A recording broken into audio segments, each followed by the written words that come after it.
Lectura del Santo Evangelio según San Juan. En aquel tiempo Jesús le dijo a los judíos: mi carne es verdadera comida, mi sangre es verdadera bebida.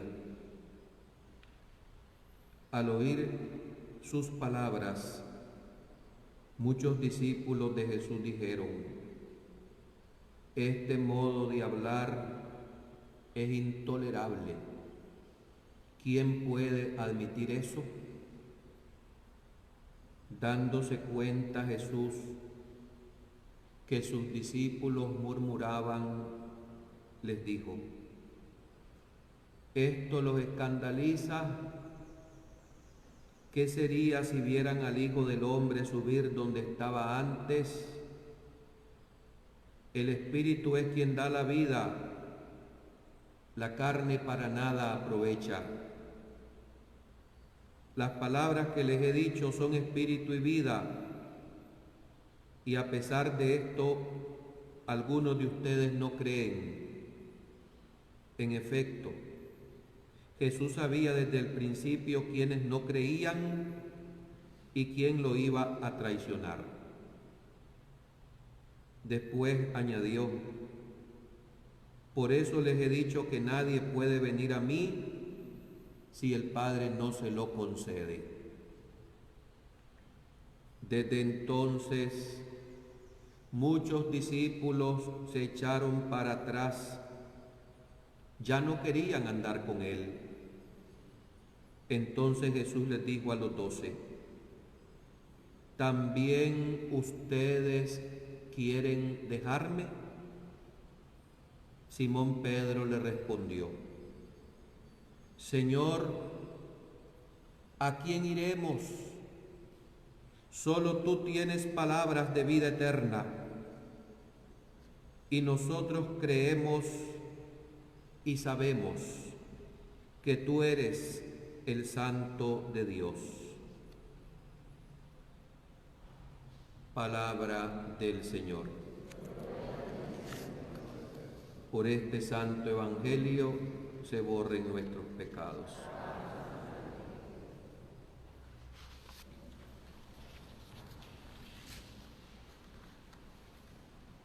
Queridos hermanos,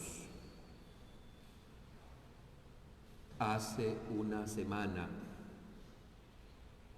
celebramos el triunfo de la Virgen María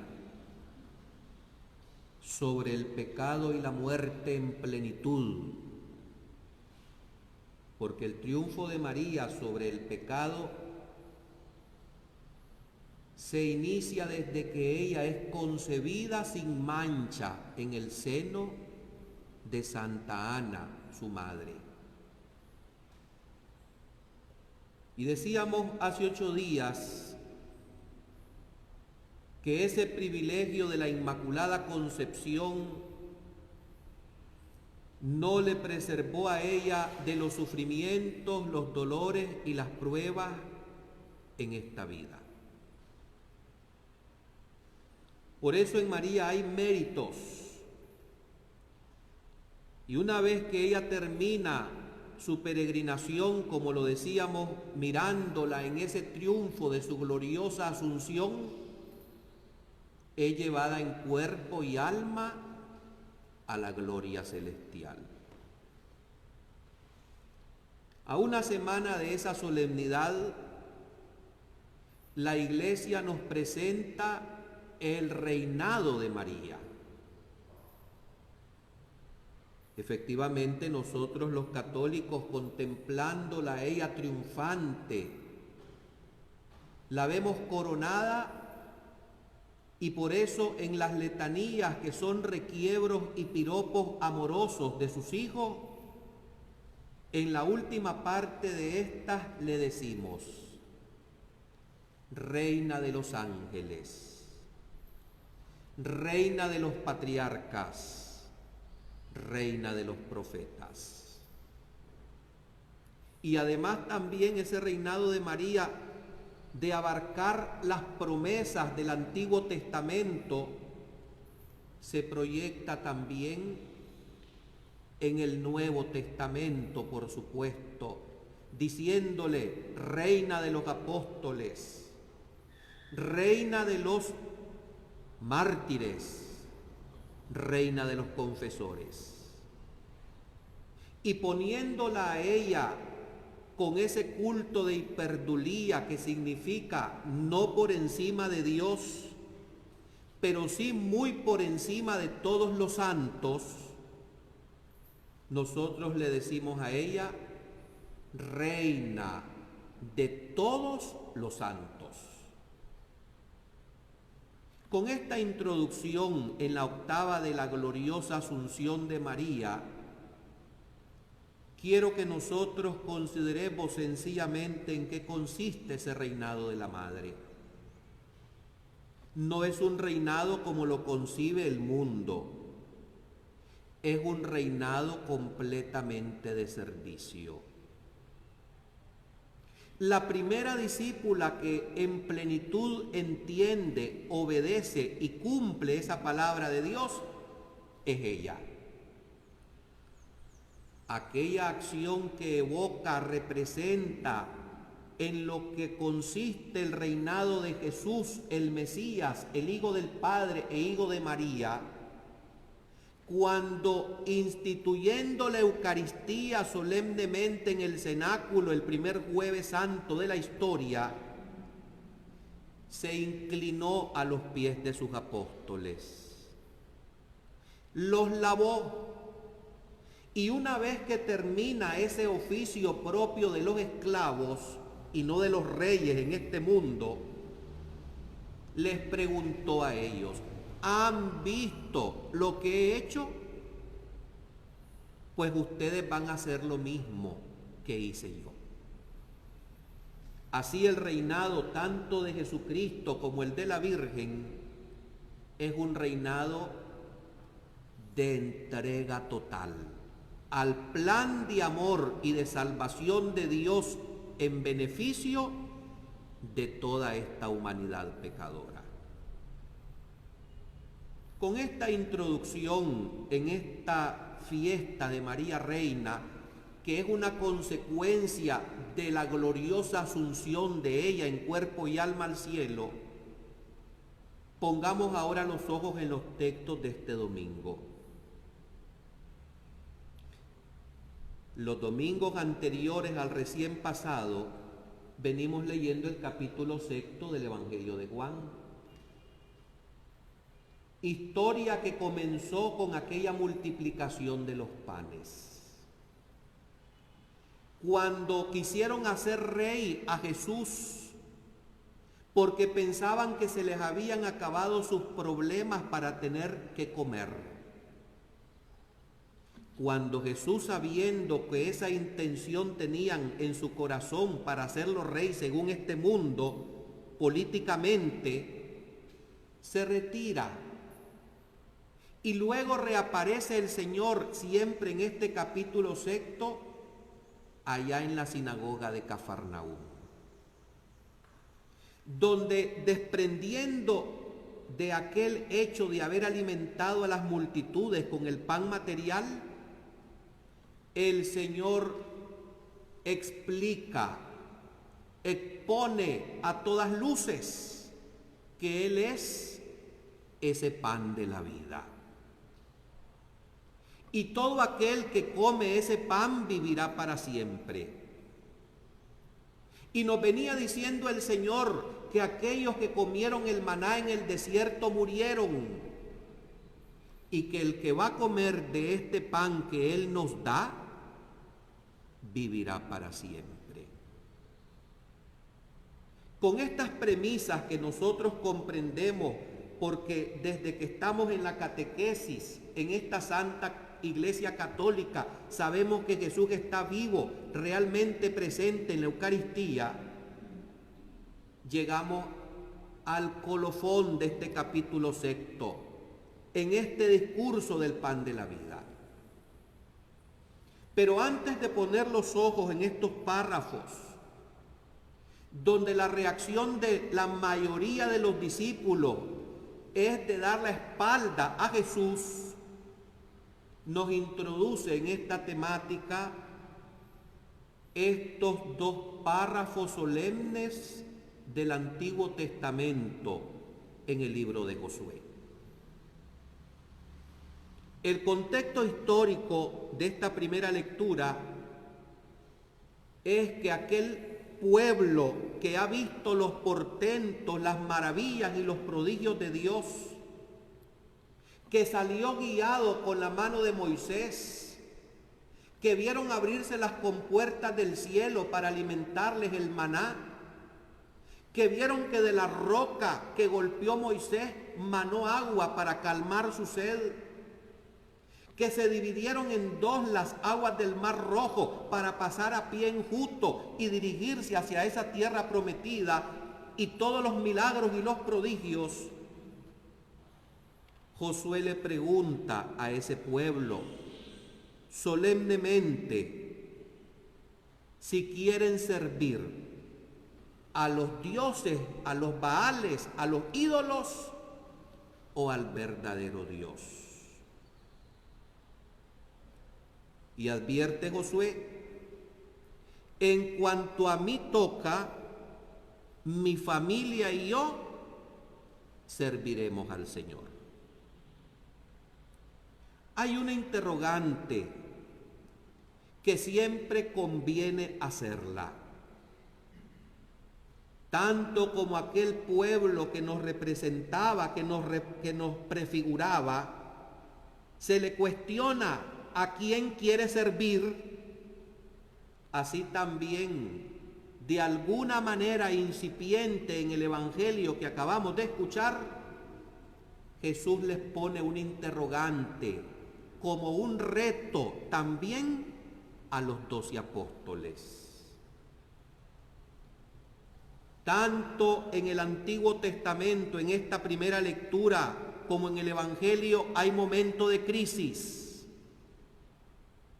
Porque aquellos en el Antiguo Testamento coquetearon con los baales, con los ídolos, y las doctrinas extrañas a esa verdadera fe les sedujo y algunos sucumbieron. El pueblo solemnemente en su mayoría contestó: lejos de nosotros abandonar al Señor para servir a otros dioses. Él fue, y se recuerda a sí mismo este pueblo, el que nos sacó de la esclavitud de Egipto. Así pues, nosotros también queremos servir al Señor. Y dicen ¿por qué? Porque Él es nuestro Dios. Yo creo que del dicho al hecho hay mucho trecho, como dice un refrán. Y donde se ve realmente si uno quiere servir al Señor es en las pruebas. Cuando todo parece tranquilo, pacífico, sereno, decir que servimos al Señor, que no requiere esfuerzo alguno, no cuesta. Pongamos los ojos en el Evangelio.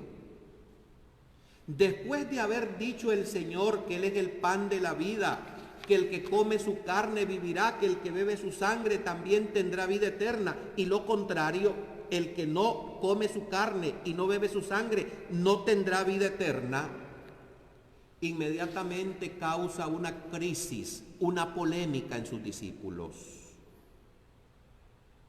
¿Cómo es posible que nosotros vamos a comer su carne? ¿Es que acaso somos caníbales? ¿Somos antropófagos? Y es que hace falta que ante el raciocinio y la inteligencia limitada de nosotros los seres humanos, se levante el don inmenso de la fe. La mayoría de aquellos discípulos que habían sido testigos del milagro de la multiplicación de los panes se echaron para atrás. Y Jesús dice claramente, nadie viene a mí si el Padre no lo atrae. Se lo dije. Llama la atención la actitud de Jesucristo cuando ve que la mayoría de los que andaban detrás de él se le corren. Jesucristo no corrige sus palabras, mantiene firme esa doctrina, esa enseñanza eucarística. No anda buscando cómo sumar en cantidades, sino que lo que pretende es una calidad buena, fiel, firme de sus seguidores. Claro, aquellos discípulos escuchando tales palabras encontraron absurdas las palabras de Jesús. Es más, no había nada que esperar del Maestro. Se desencantaron, se desilusionaron, se frustraron. No lograban entender aquel mensaje sublime, trascendental, porque muchos son los llamados y pocos son los escogidos. Hermanos, tanto aquellas tribus de Israel con Josué y los apóstoles a través del apóstol Pedro hacen una opción por Jesús, aquellos por Yahvé, el verdadero Dios, y también los apóstoles por ese mismo verdadero Dios en la persona de su Hijo Jesucristo. Pero como ya referí, hacer una opción fugaz cuando todo está tranquilo no cuesta. Sostener ese compromiso, renovar ese compromiso, perseverar en esa opción día tras día, porque vendrán pruebas. Nos vamos a cansar, vamos a sentirnos atacados y asediados, vendrá la monotonía, va a parecer que Dios no se entera, que nos ha abandonado, que no le importa lo que nosotros hagamos. Y entonces mantener el compromiso de seguir a Jesús, de creer que realmente sus palabras son eternas, ahí se torna difícil. Y solo su gracia hace posible que nos sostengamos en la verdadera fe. Pongamos los ojos en la realidad contemporánea. Jesús ha anunciado el misterio de la Eucaristía. Nosotros asumimos el compromiso de vivir la Eucaristía de corazón. Venimos a misa, a este encuentro con el Señor, con la ilusión, con la verdadera alegría de encontrarnos con ese Dios que de verdad nos da vida eterna. ¿Cuáles son las motivaciones tanto del sacerdote celebrante en cada Eucaristía como de los asistentes a esta solemne celebración? Venimos aquí a renovar nuestro compromiso. Estamos conscientes que es en este banquete donde nosotros nos llenamos de fuerza para perseverar en medio de las pruebas y los vaivenes de la vida. Miren, este mundo contemporáneo vive con miedos. No acepta compromisos perpetuos. No quiere vivir el matrimonio hasta que la muerte lo separe. Huye al ministerio sacerdotal, que es compromiso para toda la vida. No acepta un compromiso perpetuo, porque no mantiene firme el sí de seguir realmente a Jesús hasta las últimas consecuencias.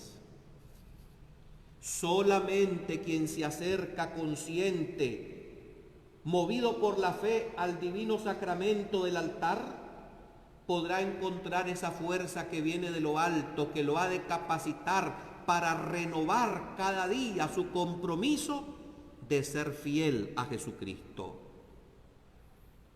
Tenemos que asumir los compromisos con Dios con todas sus consecuencias. Hoy en día hay personas que se confiesan católicas, pero quieren vivir según sus ideas, según sus conveniencias carnales. No se es verdadero discípulo y verdadero católico si nos damos largas revolcándonos en el pecado mortal. Si no ponemos nuestro empeño y no pedimos a Dios la fuerza para salir de nuestros adulterios, de nuestras fornicaciones, de nuestra vida doble, de nuestros intereses desenfrenados a las cosas materiales, de un afán del figureo que también ha pringado, ha manoseado y profanado la misma celebración eucarística, donde se va vaciando completamente el auténtico sentido de ser por completo, siempre, sin titubeo, sin cobardía, sin parpadeo, verdadero y perpetuo discípulo de Jesucristo. Jesucristo crea polémica. Así también su presencia eucarística entre nosotros. ¿Cómo es posible que hoy en día se discuta si estando en pecado grave, en pecado mortal, puedo o no acercarme a recibir a Jesús en la Eucaristía?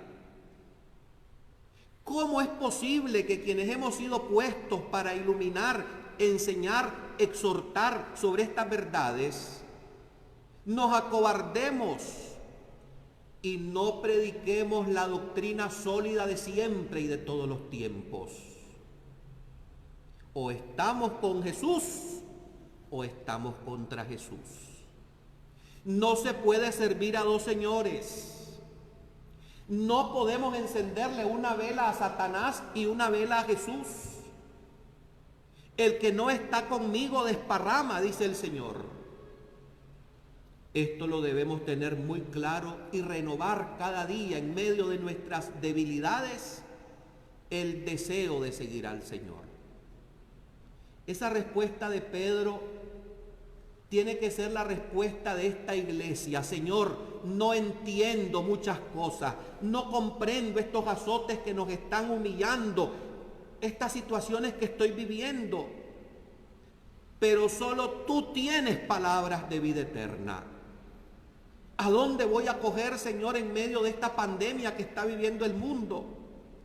Esta crisis moral que parece que se desmoronan los principios básicos de lo que es la familia, célula principal de la sociedad, donde se pretende legalizar y apermisar el aborto, la eutanasia, el matrimonio entre el mismo sexo. ¿A dónde iré, Señor, ante tantas voces que se levantan y que parecen que amenazan y reclaman mala crianza y con violencia, entre comillas, derechos? Definitivamente que ser cristiano y ser católico no es fácil, porque no podemos nosotros estar hoy con Jesús y mañana contra Jesús. Y solamente ese pan de la vida que se sirve en la Eucaristía es el que nos da la vitamina, donde sacamos la fuerza para poder mantener como María Santísima Nuestra Señora, y eso la hace de verdad reina y señora, ese sí firme en los momentos de ventarrones, de terremotos, en los momentos de tsunami.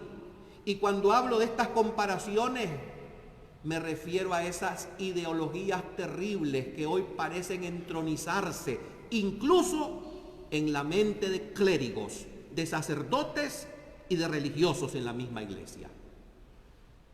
Esto que está pasando realmente es espantoso. Volvamos los ojos a Jesús en la Eucaristía. Respetemos sobre todo esa presencia. Basta ya de profanaciones a este Jesús amoroso en el augusto sacramento del altar. De profanaciones de parte de nuestras manos propias consagradas, de nosotros los sacerdotes que pretendemos hacer para atraer adeptos de la misa a una fiesta, cuando esto no es una fiesta. Esto es un renovar y traer aquí y ahora el santo sacrificio de la cruz en el Calvario. Hoy el aspecto sacrificial de la Eucaristía no importa, se esconde. Termino con un ejemplo que vi hace unos años de una religiosa que fundó allá en Estados Unidos un medio de comunicación mundial, la Madre Angélica, fundadora del canal EWTN. No se me olvida que aquella monja todavía con fuerzas, mirando esta avalancha que hoy se cierne en esta época posmoderna, época que vive de espaldas a Dios, que se acobarda, que se corre de Jesucristo, y mirando sobre todo la doblez, el coqueteo, la hipocresía de almas consagradas que pretendían levantar sus voces como hoy lo hacen descaradamente para manipular la doctrina de Cristo. Aquella monja gritaba, llena de amor y de celo, a Jesús, refiriéndose a estos curas y a estas monjas: váyanse, sálganse de la iglesia, no la hieran, no le hagan daño, váyanse, pero déjennos con nuestra fe, con nuestras creencias, con nuestros respetos a este Jesús amoroso, presente por ese amor a todos nosotros los pecadores, que nos llama a una auténtica conversión. ¿Qué falta hace hoy predicar y decir?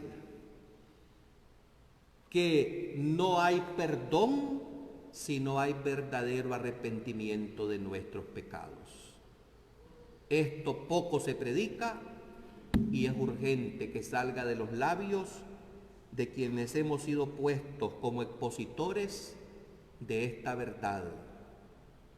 Y ahora sí termino diciendo, en nuestras diócesis, en nuestras parroquias, en nuestras comunidades, no queremos cantidad, sino calidad. Amén.